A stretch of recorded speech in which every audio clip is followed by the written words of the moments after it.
processing factories in Copenhagen were having problems with the workers, and the first guy who seriously looked into that was an health researcher called Eli Rohan.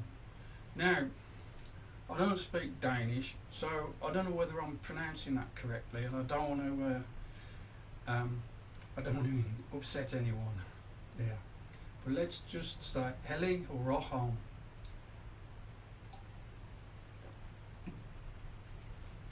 Now, Mr. Rohan was the first guy who actually noticed, well, the association of cryolite refiners were having people with problems, lots of medical problems, people in the refineries in their factories where they were trying to refine this cryolite, which is fluoride, like I said.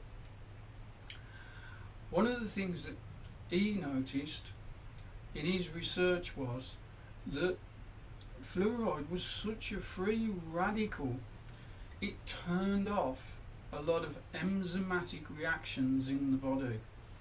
Now again, I'm always going to do a video on that, guys, and I don't just want to keep repeating myself for that, but I will do a video on enzymes. Enzymes, let me just explain enzymes while I'm on, because they're seriously important.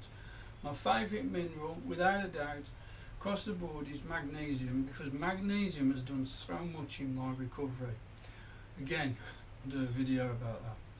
But let me just explain an enzyme and an enzymatic reaction, right? And they happen every split second of every day in your body, all the time. They bring about a reaction, right? And the best way to explain it is this.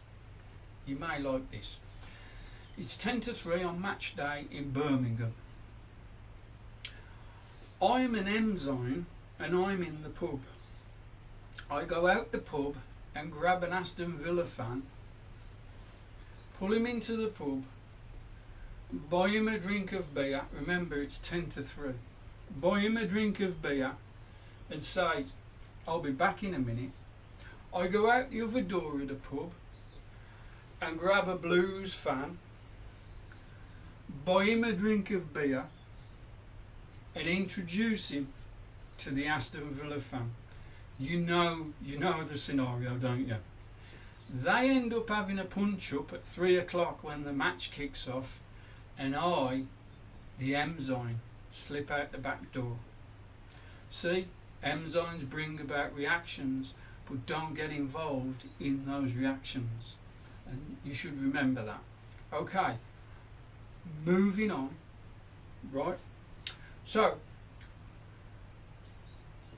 Eli Rohan quickly realised that fluoride was sucked up like a sponge by the skeletal system, to the point where it was giving disabilities to factory workers called poker back, where they get a terrible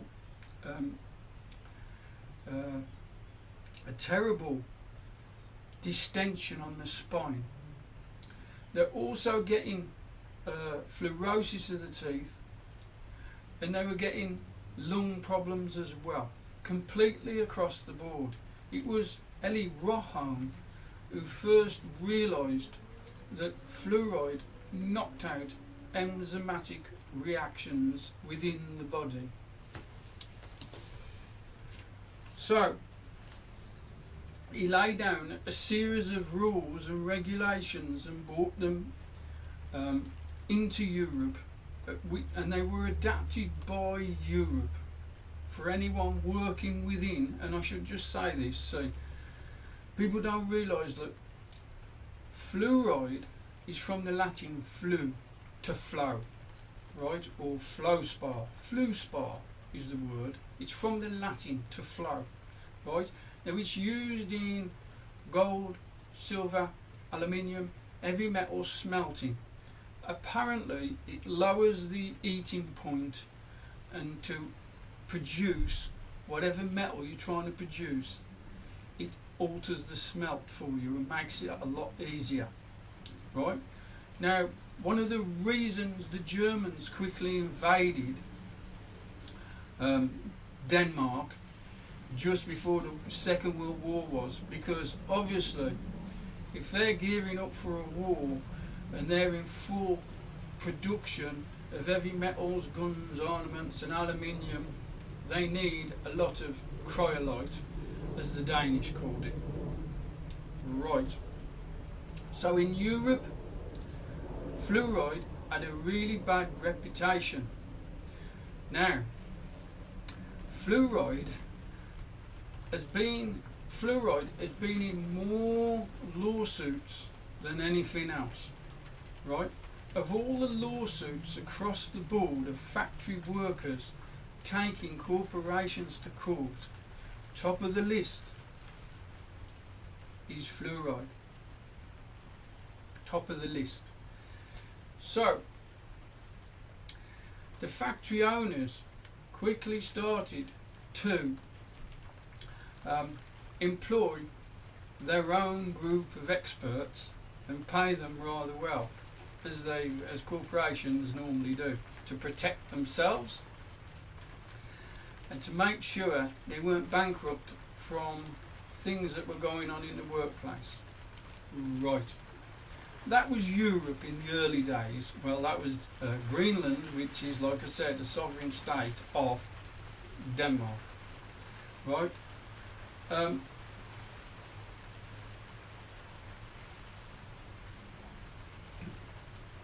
This to the rain. Lovely. So, let's move the story on and how it got changed around. This is the really, really interesting bit. Okay? So, roll on the Manhattan Project. Now, if you don't know, I presume you've all seen a film about the Manhattan Project and the making of the atomic weapon that the Americans used on Japan. Right? Hiroshima. It was a secret program called the Manhattan Project. Now, the film always focuses on Oppenheimer, one of the scientists, and various other people, and the war effort, right? It never focuses, for obvious reasons I'm about to tell you, on the hundreds and hundreds and hundreds of people who died in the factories, and a lot of scientists who died, and a lot of professors who died, because what Hollywood has never told everyone about the Manhattan Project is that, I'm going to get round to water in a minute, is that a lot of 25 to 30% of all universities in America were working secretly, and they'd all signed the Secret Service Act, were working on the Manhattan Project. Now, the Manhattan Project in itself brought about some amazing discoveries with one of the most, like I said, one of the most free radical chemicals you will ever come across, right? And one of the most dangerous chemicals. I truly find it, in my research, I found it's the number one. I found it amazing that this is in the water, right? And this is in toothpaste. Totally blew me away, right? I can't stress enough for you to go out and do a bit of research of your own. Even when I met one or two dentists, the dentist didn't realise the source of the fluoride in the toothpaste. With that said, let me carry on. So we're on the Manhattan Project. Excuse me.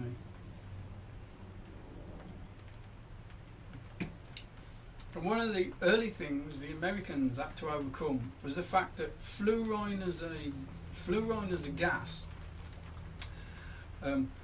will just eat through steel like nothing. It's so corrosive, it's unbelievable. Like I said, it goes looking for electrons big time, right? And what it was doing was, see, you need fluoride to enrich uranium. Right, so if you're going to make an atomic bomb, you need to enrich the uranium with fluoride, and that's why they needed lots and lots of fluoride. But the machines you enrich uranium with, right, have all got normal hydrocarbon oil-based bearings in and seals. Well, fluoride will just rip through that, and it seizes the machines up, destroys the oil, and forces seizures on the equipment that factory workers were using at various factories. Like I said, the scope of the Manhattan Project encased America. It really did. There was like, I'm sure there were 20,000 people working on that. The films only ever tell you about the bomb and Oppenheimer and the other bits and pieces, which is all Hollywood stuff, and that's fine, right? The untold story is a lot of people in those factories were being gassed, poisoned, and ran into trouble whilst handling some of the new materials that were just being invented. Now, one of the big companies called in to help the military was DuPont. Now, as you know, DuPont have a long history of chemicals and inventing things with chemicals. Now, I do believe it was DuPont who bonded carbon with fluoride to make a new fluorocarbon. Now, it was the fluorocarbon that allowed the workers in the American factories under the Official Secrets Act, right, to work without the machines breaking down. A special fluoride for the first time. I think it was Columbia University, right, made a breakthrough. Like I say, there was the brains of America all working with fluoride, a very reactive